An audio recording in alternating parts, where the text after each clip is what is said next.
Montana Territory, 1887. In a cabin lit by nothing but fireblight, a woman stood frozen against the wall, tears still wet on her face.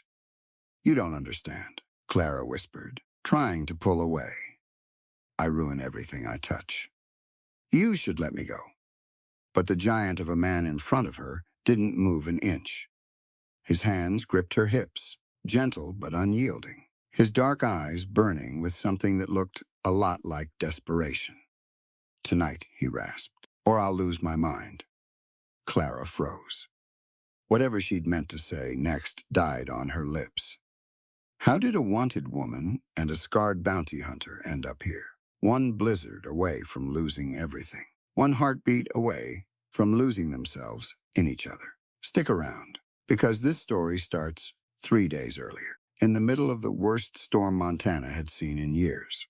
The wind hit Clara Vance like a wall the moment she jumped from the stagecoach. She hadn't planned it. 1 second she was gripping the door handle, listening to gunfire crack against the wood, and the next she was falling into snow so deep it swallowed her to the knees. The driver screamed. A horse screamed. She didn't look back. She just ran. Montana in a blizzard doesn't care who you are. It doesn't care that you graduated top of your class in botanical chemistry, or that men in expensive suits once called you a genius before they decided you were easier to steal from than to credit. The storm just wants you dead, same as everyone else. Clara ran until her lungs burned and her legs stopped answering her. She clutched her satchel to her chest, the leather bag, holding everything she had left in the world. A journal, a small cloth pouch of seeds, 3 years of work that Victor Sterling had tried to take from her, and when that failed, had tried to bury her for. The gunshots faded behind her. The wind didn't. Snow came sideways, stinging her face like needles. She couldn't tell up from down anymore. Her boots had gone numb an hour ago, or maybe it had been 10 minutes. Time stopped, meaning much once the cold got into her bones. She fell once, got back up, fell again. This time she didn't get up right away. Half a mile out, Elias Thorne knelt in the drifts with his rifle braced against his shoulder, tracking a shape that had been killing his cattle for 2 weeks straight. A wolf, rabid by the look of the last carcass he'd found, foam dried around its mouth. He'd lost 11 head already. Tonight he meant to end it. Through the scope, something moved, not low to the ground, the way a wolf moves. Upright, staggering. He held his breath and steadied the rifle anyway, because in a whiteout like this, you didn't take chances on shapes. Then the wind gusted hard enough to knock the hood back off whatever it was, and Elias saw hair, saw skin gone the color of ash, saw a face. He was on his feet before he finished the thought. By the time he reached her, she was face down in the snow, not moving. He turned her over, and her eyes were half open, unfocused, her lips already tinged blue. He said something to her. He didn't remember what. Some rough command to hang on. And then he had her up in his arms, like she weighed nothing at all. She wasn't a small woman.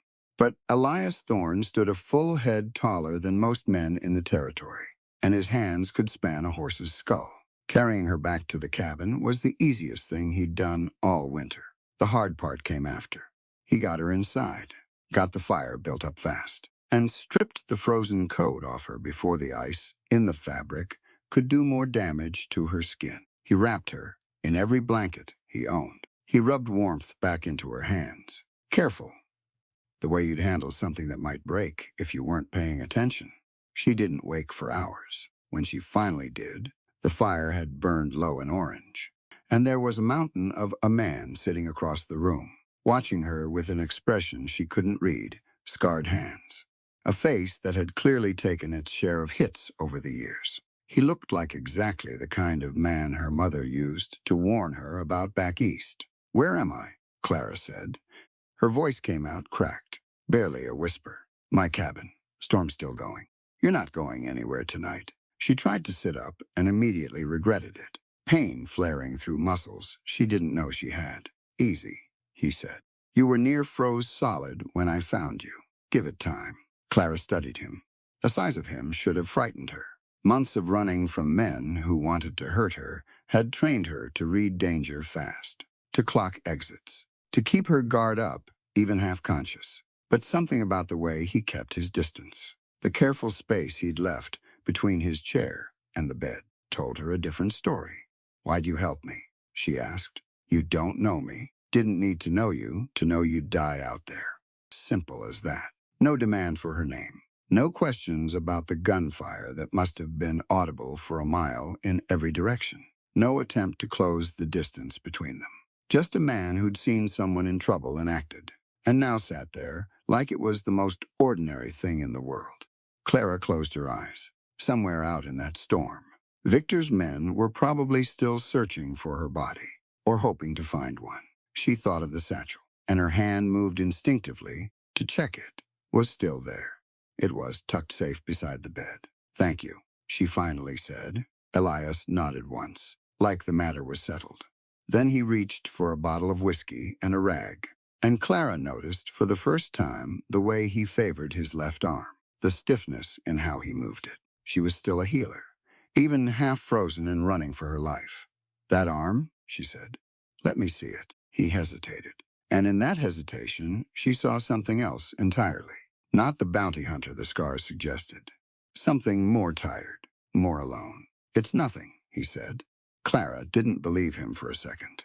Elias let her look at the arm, mostly because arguing with a woman who'd just walked out of a blizzard seemed like a losing fight. He peeled back his shirt sleeve, and even in the low firelight, Clara could see the wound was bad.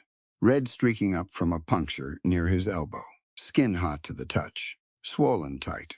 "How old is this?" she asked. "Week, maybe 2. You've been letting this fester for 2 weeks. Been busy." Clara didn't bother arguing with that either. She'd met men like him before, the kind who treated their own bodies like something separate from themselves, something to be ignored until it stopped working entirely. She'd just never met one built quite this large. "I need my satchel," she said, "and more light, and boiling water. If you can manage it, without freezing to death walking to get it." That earned her the smallest flicker of something near his mouth. Not quite a smile. Close enough. He got the water. She got to work. The wound was worse than it looked from a distance. A bullet graze that had never been cleaned properly, now sitting swollen and angry under the skin. Clara worked by firelight, her hands steady, despite the exhaustion still sitting heavy in her bones. She used yarrow first, then a poultice of comfrey, and something else from her satchel that she didn't explain, because explaining took energy she didn't have to spare. Elias watched her hands the entire time. Not her face, her hands. "You've done this before," he said. "More times than I can count, doctor." "Apothecary. Different thing. Where I come from. A doctor cuts. I mix and grow, and study what the earth already gives us." She pressed the poultice against his arm, and he didn't flinch, which told her something about his pain tolerance, or maybe just his stubbornness. "This should have been treated the day it happened. Another week, and you'd have lost the arm. Maybe more than that. Wouldn't be the first thing I lost." She glanced up at him then. He wasn't looking for sympathy. She could tell that much. He'd said it the way a man states a fact about the weather. "What happened to you?" she asked, and immediately regretted the bluntness of it. 3 days trapped together in a blizzard had a way of loosening a person's manners. You don't have to answer that. Bounty hunting. 15 years of it. He turned his arm slightly, letting her see more of the old scars beneath the fresh wound. Silver lines crossing older silver lines. A map of a life she couldn't fully picture. Man doesn't walk away from that kind of work clean. Doesn't make you dirty, either. Wasn't asking for your opinion on it. Getting it anyway. That earned her a real look this time. Something searching in it, like he was trying to figure out whether she meant what she'd said or was just being polite. Clara had never been much good at polite. She finished wrapping his arm in clean linen and sat back on her heels. "These hands," Elias said, flexing his fingers slowly, watching the bandage move with them, "have done things I don't talk about. Things I don't sleep well over. Most nights, I imagine they have. So don't sit there telling me they're not dirty. I know what they've done." Clara reached out before she could think better of it and took his hand in both of hers. turning it palm up. Calluses everywhere. An old burn scar near the thumb. Nothing about it looked gentle. A hand that has shed blood can still learn to plant seeds and heal, she said. It is what you choose to do today that defines you, not what you did yesterday. Not what you were forced into by circumstance or war or whatever put you on that path in the first place. She traced a finger along the calluses, feeling the roughness of years of work. You caught me out of the sky like I weighed nothing. You built up that fire before you even bothered warming yourself. You let a stranger dig around in your infected arm without complaint. That's not a monster's hands, Mr. Thorne. That's just a man who spent a long time believing the wrong thing about himself. Elias didn't answer right away. The fire popped and settled. Outside, the wind kept howling against the walls of the cabin. But inside, for a moment, it felt almost quiet. You always talk this much to strangers, he finally said. Or is it just the ones you save from freezing? Only the giant ones who need it most. That got the smile out of him. Small, real, gone almost as fast as it appeared. But Clara had seen it, and something about having earned it settled a quiet kind of satisfaction in her. They spent the rest of that night, and the two after it, learning the shape of each other in the strange, forced intimacy that a blizzard demands. Clara learned that Elias didn't talk unless he had something worth saying, that he checked on the horses in the barn every few hours, regardless of the storm, that he read by firelight late into the night from a small collection of battered books he kept in a trunk near his bed. She learned he made coffee too strong and never apologized for it. Elias learned that Clara talked when she was nervous and went quiet when she was thinking hard about something important, that she cataloged every plant and herb in his small stores of dried goods without being asked, sorting them by use rather than type, that she flinched, just slightly, whenever he moved too fast near her, an old habit her body hadn't unlearned yet, even if her mind trusted him already. He never asked her why. She appreciated that more than she could say. By the third day, the storm had thinned to a light snow, and Elias declared it safe enough to make the ride into town. Deadwood Pine, he said, saddling the horses while Clara gathered what few belongings she had. Small place. Mining town, mostly. Folks there aren't always kind to strangers. I've dealt with unkind before. Not like this. She looked at him, and something in his expression told her he wasn't just talking about rude shopkeepers or gossiping neighbors. There's an apothecary shop, he continued, tightening a saddle strap. Been empty 2 years. Since old Doc Bellwether passed. Could rent it cheap if the mayor's in a decent mood, which he mostly isn't. You're offering to take me there. Can't very well leave you out here in the snow again. Clara smiled at that, tired but genuine. You could. Most men would have. I'm not most men. He said it simply, without any weight behind it, like it was just another fact about the weather. But Clara felt the truth of it settle somewhere she hadn't expected, and she found herself watching him a little longer than necessary as he finished readying the horses. The ride into Deadwood Pine took the better part of an hour, the snow crunching beneath the horses' hooves, the sky above them a hard, clear blue after days of gray. Clara had never seen mountains like these, jagged and white-capped, close enough to touch the sky. She'd grown up surrounded by brick buildings and paved streets, by the particular kind of noise that came from too many people crowded too close together. This place felt like something else entirely, something raw and honest.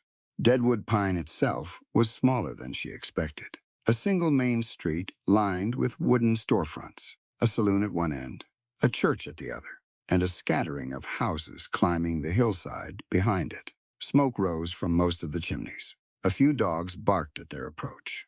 Faces appeared in windows, watching the giant rancher and the stranger riding beside him. They're staring, Clara said quietly. They stare at everything new. You'll get used to it, or you won't. Either way, it stops mattering after a while. She wasn't sure she believed him, but she appreciated the honesty of the warning. They stopped in front of a narrow wooden building with a faded sign hanging crooked above the door. The paint so worn she could barely make out the word apothecary. beneath years of weather damage. The windows were filthy with dust and neglect. The door hung slightly off its hinges. "This is it," Elias said, dismounting. "Not much to look at." Clara stepped down from her horse and walked toward the building, studying it the way she studied everything, with the careful attention of a woman who understood that most things worth having required work first. She pushed open the door, and it groaned in protest, revealing a single dusty room lined with empty shelves, a counter thick with cobwebs, and the faint, ghostly smell of dried herbs long since turned to dust. It was perfect. "I'll take it," she said. Behind her, Elias watched her survey the ruined little shop with something like wonder on her face, and he found himself thinking, not for the first time since pulling her out of the snow, that he had never met anyone quite like Clara Vance. The mayor's office sat at the far end of the main street, a squat brick building that looked entirely too self-important for a town this size. Mayor Aldous Grimm was a thin, sour-faced man with a mustache that seemed to be doing most of the talking for him, twitching with disapproval before Clara had even finished her introduction. "A woman," he said, "practicing medicine. In my town. Apothecary," Clara corrected. "There's a difference, though I don't expect it matters much to you." "It matters plenty. Folks around here trust Doc Higgins. Been treating this town for 20 years. Then I imagine he won't mind a little competition." Grimm's mustache twitched harder. Beside her, Elias stood silent, arms crossed, a presence large enough that Grimm kept glancing at him nervously between sentences, as though trying to calculate exactly how much trouble it would cause him to deny this woman a simple business permit while Elias Thorne stood at her shoulder. "The rent's due first of every month," Grimm finally said, sliding a paper across his desk with obvious reluctance. "You're late once. The shop reverts back to the town." "Understood, and I'll be watching you, Miss Vance. This town doesn't take kindly to outsiders stirring up trouble." Clara signed the paper without hesitation, her handwriting neat and sure despite the tension in the room. "I'm not here to stir up trouble, Mayor Grimm. I'm here to heal people. If that causes trouble for anyone, I'd wager the trouble was already there, long before I arrived." She stood, shook his reluctant hand, and walked out into the cold afternoon sun, with Elias falling into step beside her. "That went about as well as I expected," he said. "Better than I expected, honestly." Clara looked back at the crooked little building that would be her clinic, her home, her fresh start in a town that clearly didn't want her. "I've dealt with worse men than Aldous Grimm. I don't doubt that." They walked together back toward the shop in silence. And it was, Clara thought, a comfortable kind of silence, the sort that didn't need filling. She glanced sideways at Elias, at the careful way he matched his long stride to her shorter one, and wondered how a man so large could move through the world so gently. The days that followed were long, filled with scrubbing and sorting, and slowly bringing the little shop back to life. Elias came by most afternoons, always with some excuse: a delivery of firewood, an offer to fix the crooked door, a bundle of dried herbs he'd found out on his land that he thought she might use. Clara suspected the excuses were thinner than either of them let on, but neither pushed the matter further than a shared cup of coffee and quiet conversation as the light faded outside her windows. Then, 3 weeks after her arrival, a drunken miner stumbled through her door with his arm bent at an angle that turned her stomach, and the whole town's opinion of Clara Vance was about to change whether Deadwood Pine liked it or not. The Pinkerton man rode into Deadwood Pine on a gray morning in late October, his suit too clean for a mining town, his boots too polished to have walked much of anything. Word of him reached Clara before he did. Carried by a boy, running full speed down the main street, shouting about a stranger asking questions at the saloon. She was elbow-deep in dried chamomile when Martha appeared in the doorway of the shop, her face carrying the particular stillness Clara had learned meant trouble. "Man's asking about you," Martha said, name and everything. "Says he's got paper." Clara set down the herbs slowly. "What kind of paper?" "Warrant kind." The chamomile scattered across the counter as Clara's hands went suddenly unsteady. She'd known this day might come. She'd told herself she was ready for it. Standing in her own shop, with her own hard-earned reputation, finally starting to take root in this town. She realized she'd been lying to herself the whole time. The detective found her 20 minutes later, letting himself into the shop with the easy confidence of a man used to doors opening for him. He was younger than she expected, maybe 30, with the kind of clean-shaven face that belonged in an office, not a mining town. "Clara Vance," he said, not a question. "Depends who's asking." "Nathaniel Cross, Pinkerton National Detective Agency." He produced a folded paper from his coat, holding it out like it settled the matter entirely. "I've got a warrant for your arrest. Theft and fleeing lawful custody. Sworn out by Victor Sterling of Sterling Pharmaceutical, Boston." The name hit her like a physical blow, even though she'd known it was coming. "I never stole anything from that man." "That's not what his testimony says." "His testimony," Clara repeated, and something in her voice must have carried enough conviction to make Cross pause, because he lowered the paper slightly. "Mr. Cross, do you know what I did before I came out here? Says here you were his fiancé. Says you took company property and fled. I was a chemist, a better one than anyone in that entire company, including Victor Sterling himself, though he'd never admit it. I spent 3 years developing a botanical compound for pain relief and inflammation, something gentler and safer than the opiates most doctors hand out like candy. I documented every step in my own journal, my own handwriting, my own dates, going back years before Victor ever laid eyes on the formula." Cross's expression shifted, just slightly, and when I refused to sign the patent over to him alone, cutting my name out entirely, he had men break into my laboratory and take everything. My notes, my samples, my seed stock, everything except the one journal I kept locked in a drawer at home, and the last pouch of seeds I'd hidden away, because some part of me already suspected what kind of man he really was. The door creaked, and Elias filled the frame a moment later, having clearly heard enough of the conversation from outside to know exactly what was happening. His hand drifted toward the revolver at his hip. "Slow and deliberate," Clara said sharply, before he could take another step. "Don't. Man's here to arrest you over a lie. I know that. I also know what happens if you draw that gun in front of a federal detective, and it isn't good for either of us." Elias's jaw tightened, but his hand stilled. Cross looked between them, something calculating behind his eyes now. "You have proof of this, the journal, locked in a strongbox under my floorboards, dated years before Victor Sterling ever filed a single patent." Clara held his gaze steady. "You can look at it yourself, if you're actually interested in the truth, and not just collecting your fee for dragging me back east in chains." For a long moment, nobody moved. Then Cross folded the warrant back into his coat pocket. "I'll want to see that journal," he said. "But I'll tell you plainly, Miss Vance, Sterling paid good money to make sure I brought you back, regardless of what I found here. Man like that doesn't take kindly to loose ends. Then I suppose we'd better find you some very solid proof." Elias didn't relax until Cross had left the shop, and even then, his shoulders stayed tight with the particular tension of a man who'd spent 15 years solving problems with force and was being asked, for the first time in longer than he could remember, to solve one with patience instead. "You should have let me run him out of town," he said once they were alone. "And then what? He rides back east, tells Victor exactly where I am. And next time, it isn't a detective with a warrant. It's more men with guns, the same as before." Clara began sweeping up the scattered chamomile with hands that had finally stopped shaking. "I ran once already.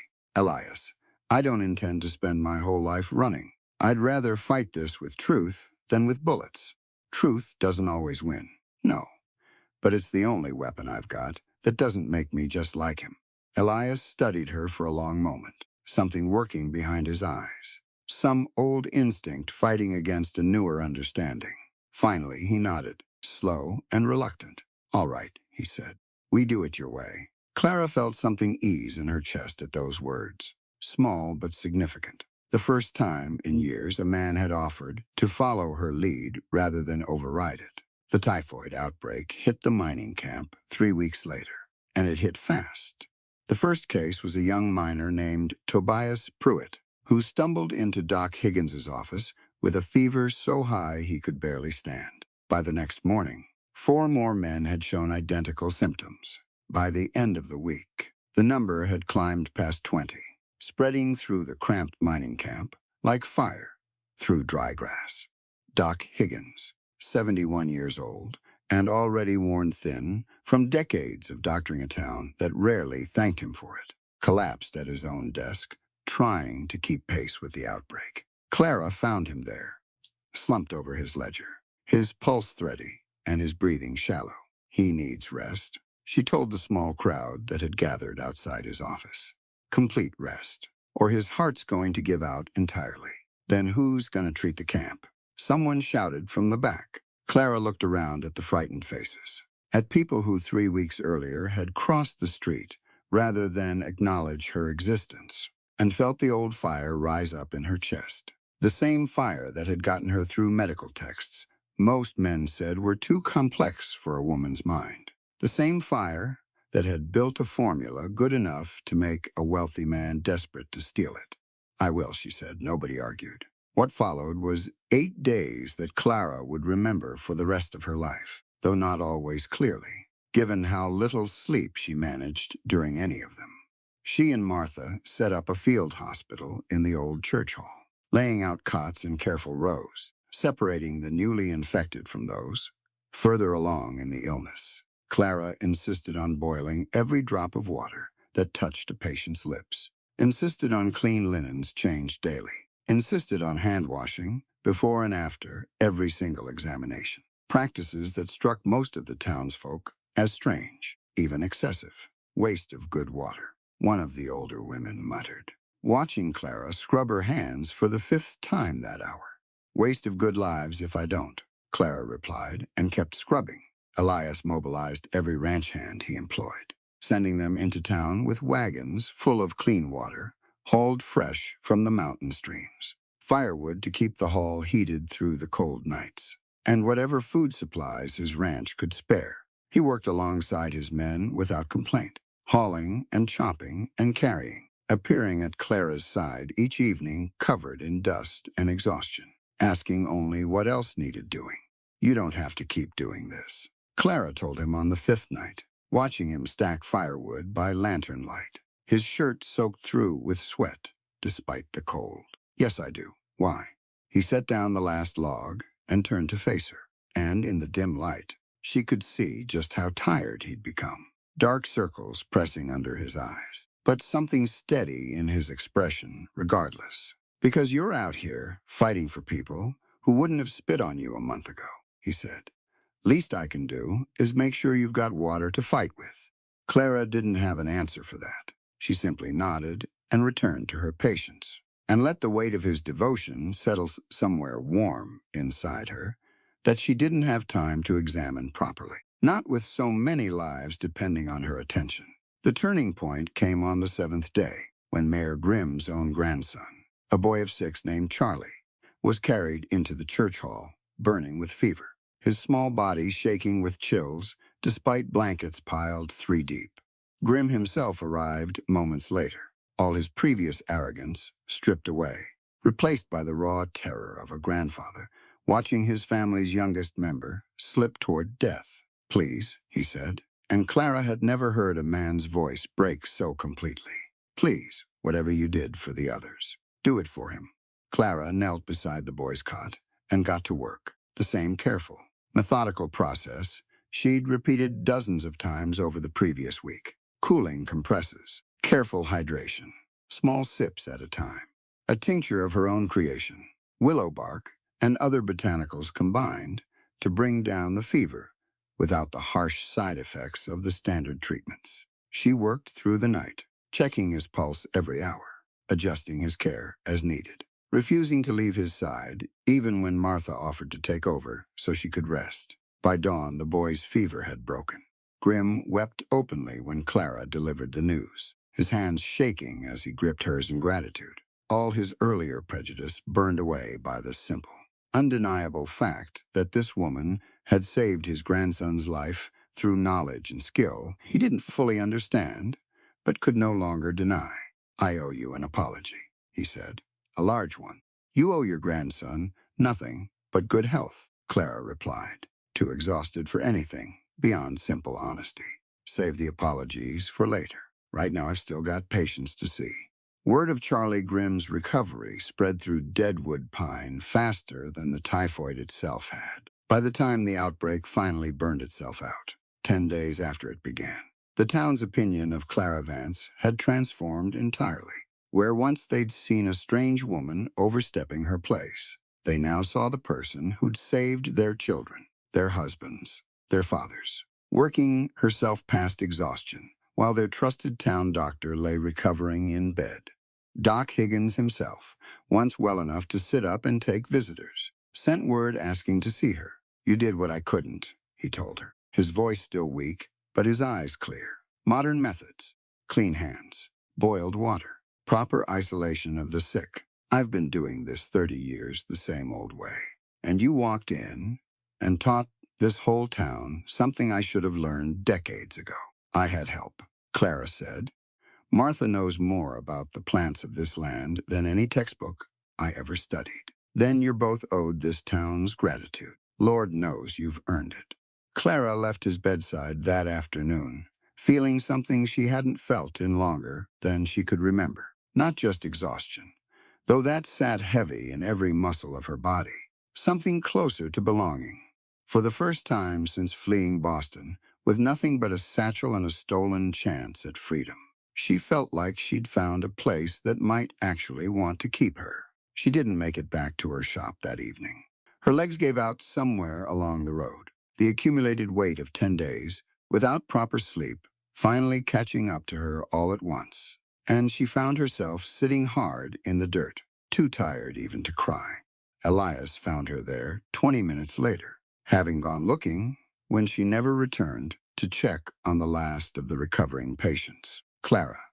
He was on his knees beside her before she'd even registered his approach, his large hands gentle on her shoulders. "Clara, look at me."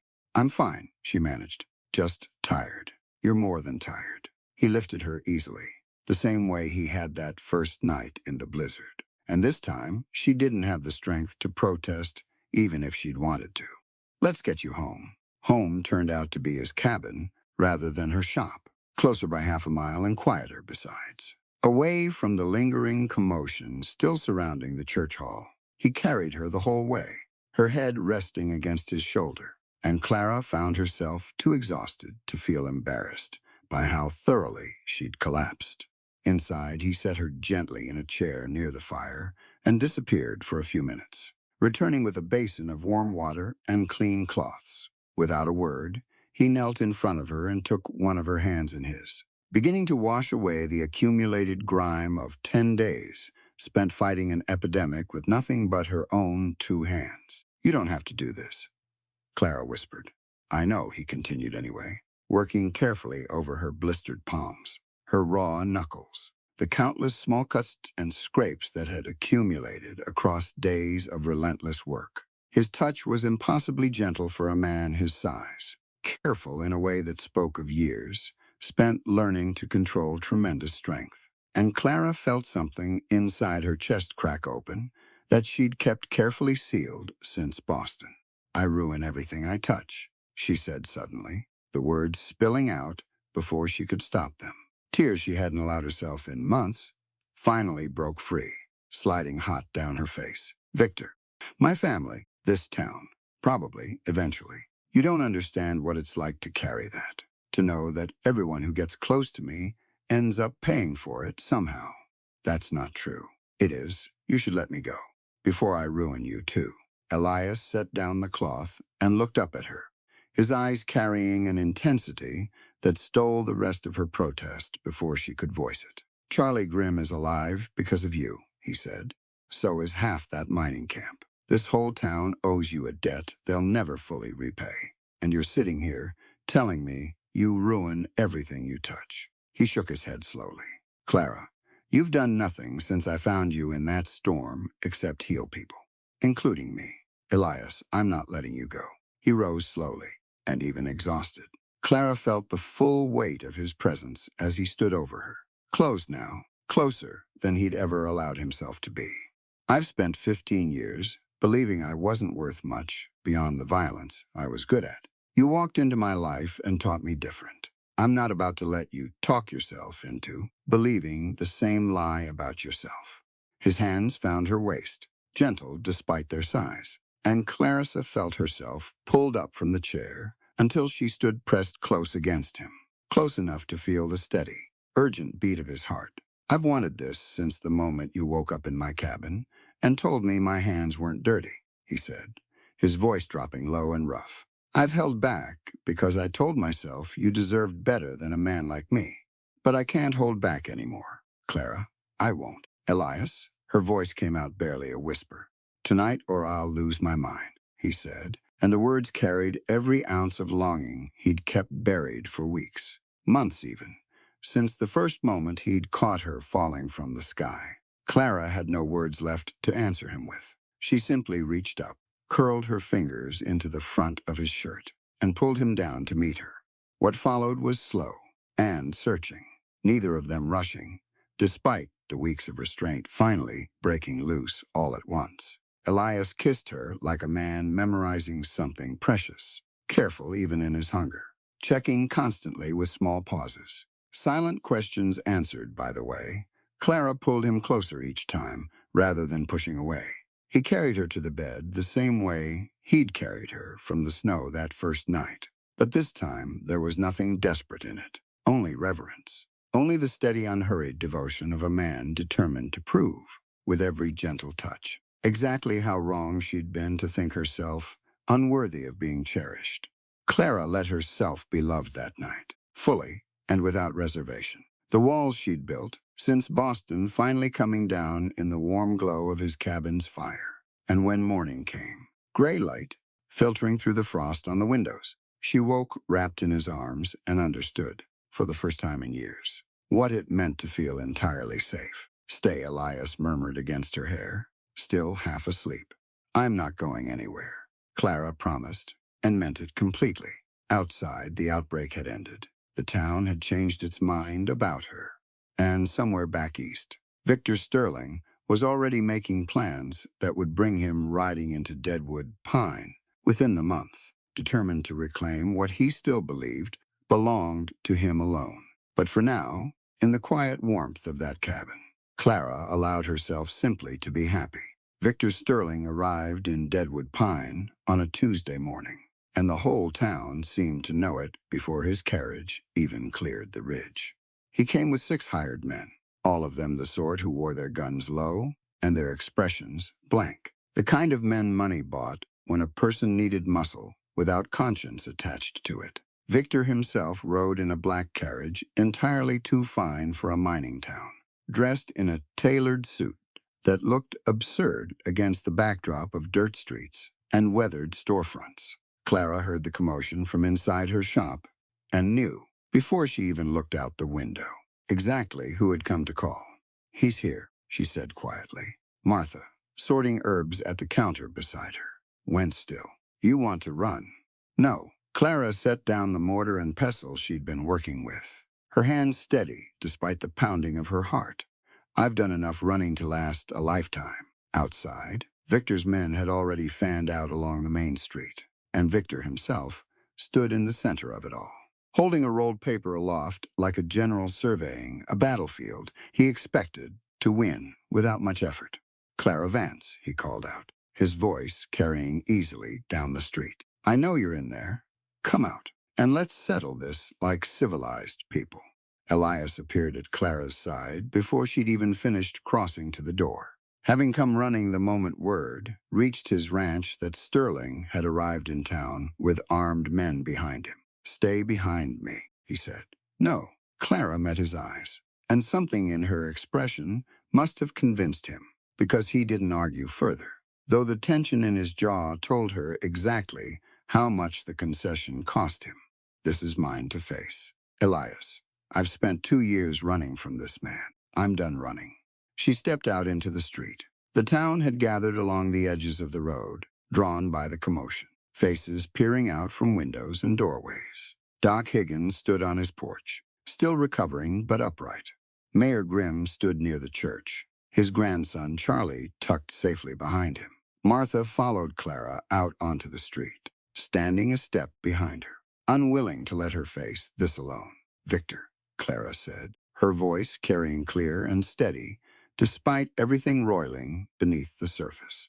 "You've come a long way to threaten a woman in front of an entire town. I've come to collect what's mine." Victor unrolled the paper with a flourish, holding it toward her. "Federal court order, authorizing your immediate arrest and return to Boston to face charges of theft." "Theft of what? Exactly, say it plainly." In front of these witnesses, something flickered across Victor's face. A brief hesitation quickly masked by irritation. "You know exactly what you took. I know exactly what you tried to take from me." Clara reached into her coat and produced her journal, worn and water-stained from months of travel, but intact. This journal contains 3 years of documented research, dated and signed, proving I developed the formula you patented under Sterling Pharmaceuticals' name a full 8 months before you ever laid claim to it. Lies. Then compare the handwriting yourself. Compare the dates against your own patent filing. Clara held the journal up higher, turning slowly so the gathered townsfolk could see it too. Victor Sterling didn't invent anything. He stole a woman's work because he believed she'd be too afraid, or too powerless, to fight back. Murmurs rippled through the crowd. Nathaniel Cross, who had lingered in town these past weeks investigating exactly this claim, stepped forward from where he'd been standing near the saloon. "I've reviewed that journal myself, Mr. Sterling," Cross said. "Dates check out. Chemical notations match compounds I've had independently verified by a pharmacist in the territorial capital. Everything in Miss Vance's account holds up." Victor's composure cracked, just slightly, his eyes narrowing at the detective he'd paid to bring back a criminal, not uncover the truth. "That's not possible," he said. "I paid you to. You paid me to investigate a theft claim." Cross interrupted. "I did exactly that. Turns out, the theft ran in the opposite direction from what you told me." The crowd's murmurs grew louder now, shifting from confusion toward something closer to anger, directed squarely at the well-dressed stranger who'd ridden into their town threatening a woman who'd saved half of Deadwood Pine from typhoid not 2 months prior. "This doesn't change anything," Victor snapped, his voice rising with the particular desperation of a man watching his careful plans unravel in real time. "I have money and lawyers and connections that reach further than some backwater detective's opinion. Clara, you can either come with me quietly or what?" Eliza said, stepping forward at last, his voice low and dangerous. Victor's eyes flicked to him, taking in the sheer size of the man standing beside Clara, and something calculating crossed his features. "Or my men will make the situation considerably less pleasant for everyone involved." The words had barely left his mouth before one of his hired men drew his weapon. What happened next unfolded fast, chaos breaking loose across the main street as more guns cleared their holsters and the gathered townsfolk scattered for cover. Elias grabbed Clara and shoved her toward the shelter of a nearby water trough, his own revolver already in hand. Years of bounty hunting instinct taking over in an instant.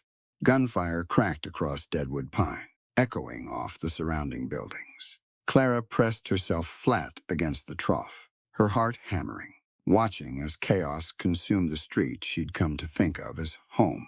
She saw Sheriff Dawes emerge from his office, weapon drawn, shouting orders that nobody had time to follow. She saw Martha pulling old Doc Higgins back into his office for cover. She saw Elias moving through the fray with a controlled, deadly precision that told her exactly how he'd survived 15 years hunting dangerous men for a living. Victor, in the confusion, made a run for the apothecary shop, perhaps hoping to find shelter, perhaps hoping to find something of Clara's worth taking as leverage. Elias saw him go and followed, disappearing through the crooked front door just as Clara forced herself up from behind the trough. She couldn't stay hidden, not while Elias walked into danger because of her. Inside the shop, Victor had cornered himself, realizing too late that the small building offered no second exit, and Elias stood blocking the only way out. His revolver raised and steady. End of the road. Sterling. You wouldn't shoot an unarmed man, Victor said, though his voice wavered on the words. You'd hang for it. Wouldn't be my first hanging offense. Clara burst through the door just as Victor's hand darted toward his coat, revealing a small pistol he'd kept hidden. She didn't think. She grabbed the nearest jar from her shelves, a mixture of phosphorus and sulfur she'd been experimenting with for a new kind of fire starter, and hurled it directly into the hearth where embers still glowed from the morning's fire. The reaction was immediate and violent, a thick cloud of white smoke exploding outward to fill the small room, choking and blinding in equal measure. Victor screamed something incoherent, his pistol firing wildly into the smoke, the shot embedding harmlessly into the wall. Elias, having anticipated the chemical burst the moment he saw Clara reach for the jar, had already dropped low and covered his face with his sleeve. By the time the smoke cleared enough to see, Victor was on the ground, disarmed and coughing violently, Elias's boot planted firmly on the wrist that had held the pistol. Sheriff Dawes arrived moments later, along with Cross, both men taking in the scene with wide eyes. He's under arrest, Cross said, already producing a set of iron cuffs. Attempted murder, fraud, and enough documentation of stolen patent rights to keep federal lawyers busy for a year. Elias eased his boot off Victor's wrist and stepped back, his revolver still trained on the coughing, defeated man on the floor. For a long moment, something dark passed behind his eyes, some old instinct whispering that men like Victor Sterling never truly stopped being dangerous, that the safest solution sat right there in his gun hand. Clara saw it happening and crossed the room quickly, placing her hand gently over the barrel of his revolver, guiding it downward. Don't let his blood stain our future, she said quietly. Elias looked at her, and whatever violence had been building behind his expression slowly eased, replaced by something calmer, steadier. He lowered the gun completely and holstered it. He deserves worse than a courtroom, Elias said. Maybe. But a courtroom is what makes us different from him. Clara looked down at Victor, at the man who'd once promised to marry her, who'd stolen years of her work, and then tried to have her killed rather than share credit for it. Let the law handle him. I've spent enough of my life letting Victor Sterling control what happens to me. I won't let him turn me into someone who solves problems with violence. Not even now. Sheriff Dawes hauled Victor to his feet, cuffs secured, and led him out into the street, where the gunfight's aftermath was already being assessed. Two of Victor's hired men lay wounded but alive, quickly disarmed and taken into custody. The rest had scattered the moment their employer went down, unwilling to face federal charges for a fight that clearly wasn't going their way. Deadwood Pine had survived its second crisis in as many months, and this time, the entire town understood exactly who had saved them from it. The trial, when it eventually happened 3 weeks later in the territorial capital, was swift and thorough. Clara's journal, combined with Cross's independent investigation and testimony from two of Sterling Pharmaceuticals' own former employees, willing to speak the truth, once Victor's power over them had crumbled, painted an undeniable picture. Victor Sterling had stolen a woman's groundbreaking medical research, patented it under his own name, and when she refused to disappear quietly, had orchestrated an ambush intended to kill her. The judge, a stern man unimpressed by Victor's expensive lawyers and louder protests, sentenced him to 15 years in federal prison for fraud and attempted murder, along with an order stripping Sterling Pharmaceutical of the patent rights to Clara's formula, returning full ownership and credit to her name alone. Clara sat in that courtroom and watched 2 years of fear finally end. Watched the man who'd hunted her across half a continent get led away in chains, and felt something inside her finally settle into stillness after so long spent running. Outside the courthouse, Elias waited for her on the steps. exactly where he'd promised to be. "It's over," she said, still slightly stunned by the simplicity of those words after everything it had taken to reach them. "It's over," he agreed, and pulled her into an embrace that told her, without needing further words, exactly how much that ending meant to him, too. They rode back to Deadwood Pine together, and Clara found herself watching the mountains pass by with a lightness she hadn't felt in years. The particular freedom of a woman who no longer had to look over her shoulder, who could finally build something permanent instead of always preparing to run. 1 year passed quickly after that, filled with the steady work of building a life neither of them had quite dared to imagine before finding each other in that blizzard. Clara's clinic grew steadily, her reputation spreading beyond Deadwood Pine into the surrounding territory, drawing patients from mining camps and ranches miles away. Drawn by stories of the woman who'd saved the town from typhoid and stood up to a wealthy tycoon in the middle of the main street, she trained 2 young women from town as assistants, passing along everything she knew about botanical medicine and proper hygiene, ensuring the knowledge wouldn't die with her alone. Martha worked alongside her every day, finally recognized by the town as the skilled healer she'd always been. Her decades of knowledge about the land and its medicine no longer dismissed, simply because of who she was. Elias's ranch prospered too, the constant presence of Clara's influence somehow softening the hard edges he'd carried for so long without ever diminishing the quiet strength that had first caught her attention in that snowstorm. His ranch hands spoke of him differently now, less the silent, intimidating figure he'd once been, more a man settled into something resembling peace. They married on a clear October morning, exactly 1 year after Clara had first stumbled into that blizzard, fleeing for her life. The ceremony was simple, held outdoors on Elias's ranch beneath a sky so blue it seemed to stretch on forever. Mountains standing witness in every direction.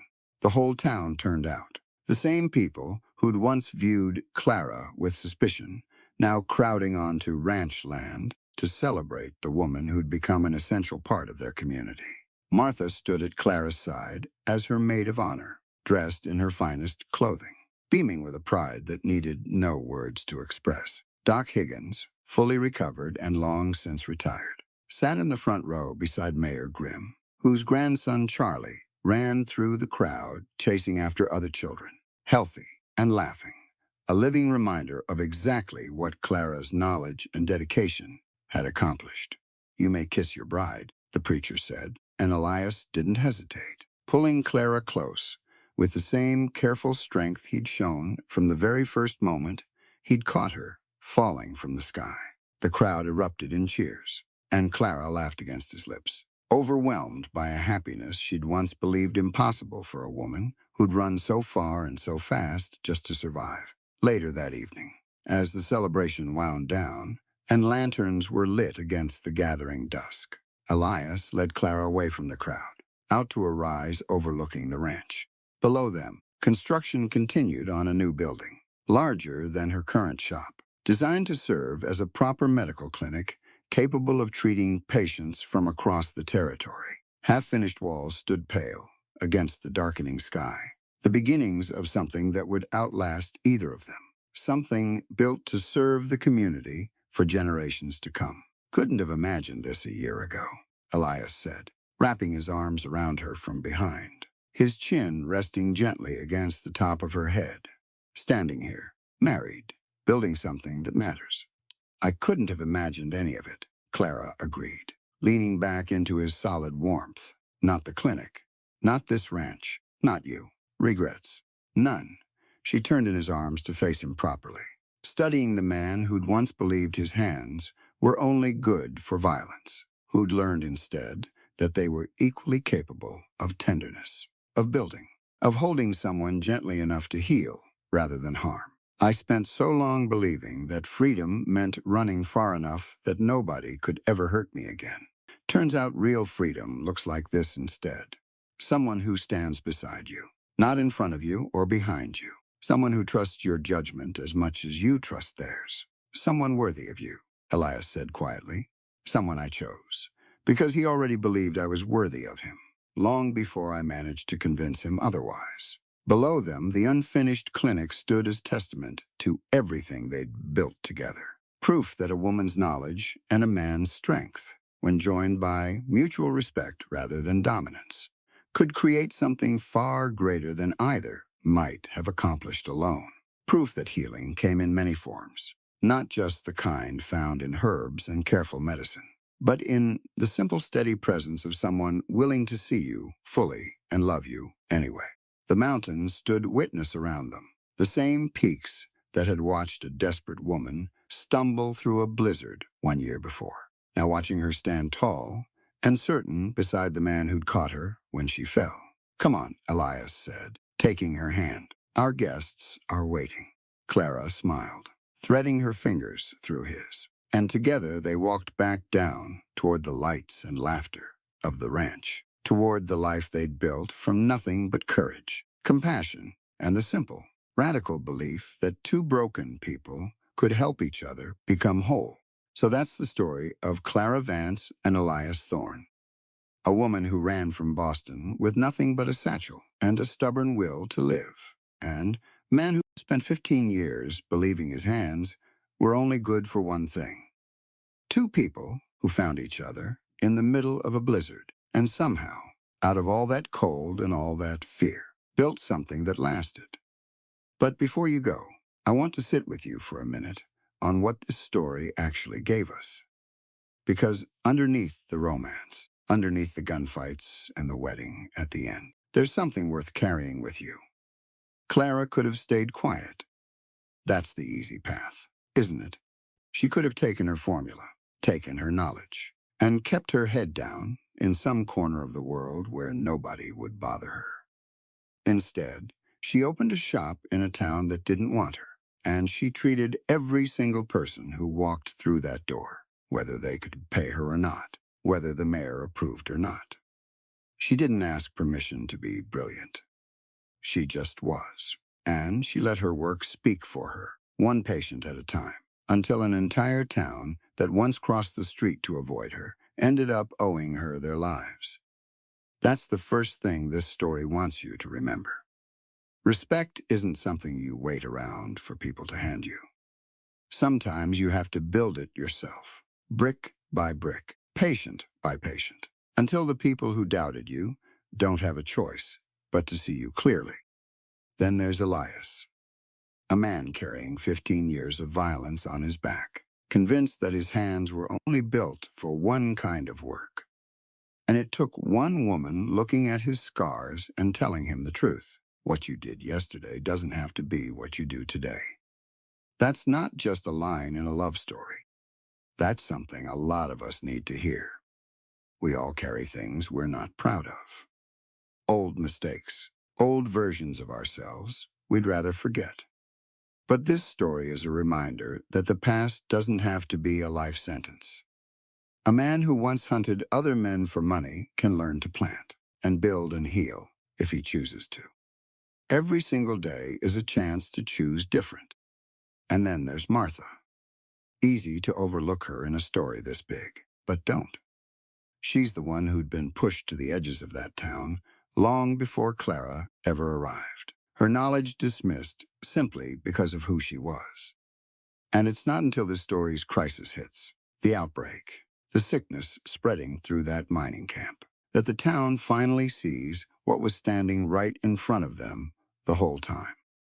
A skilled healer, deserving of the same respect as anyone else. Martha's arc is a quiet one, but it might be the most important lesson in the whole story. Talent and worth were never about who gets listened to first. Sometimes the person with the most to offer is the one nobody bothered to ask. And when Victor finally showed up, guns blazing, threatening to burn down everything Clara had built, she didn't hide behind Elias. She walked out into that street herself, and she beat him with the truth. Not with a gun, not with revenge, with facts, with her own journal, with years of documented work that couldn't be argued away. And even in that final moment, gun in Elias's hand, Victor on his knees, she made the choice that mattered most. She chose the law over vengeance. She chose to build a future instead of staining it with blood. That's really what this whole story is about, if you boil it all the way down. Two people, both carrying wounds from their past, who chose partnership over fear. Who chose truth over violence? Who chose to stand beside each other as equals, instead of one protecting the other from a distance? Real strength isn't found in how big your hands are, or how far you can run. It's found in choosing, every single day, who you want to be. Clara chose to heal instead of hide. Elias chose to build instead of destroy. And together, they proved that two broken people, when they trust each other enough, can put each other back together into something whole. If this story meant something to you, if Clara and Elias's journey stuck with you the way it stuck with me writing it, drop a comment and let me know which part hit you hardest. And if you want more stories like this one, make sure you're subscribed, because there's a lot more of the frontier left to explore. All characters and situations in this book are fictional and developed for narrative purposes. The author does not intend to reflect or comment on any real individual or event. Readers should approach the story as a work of fiction, not as a factual account.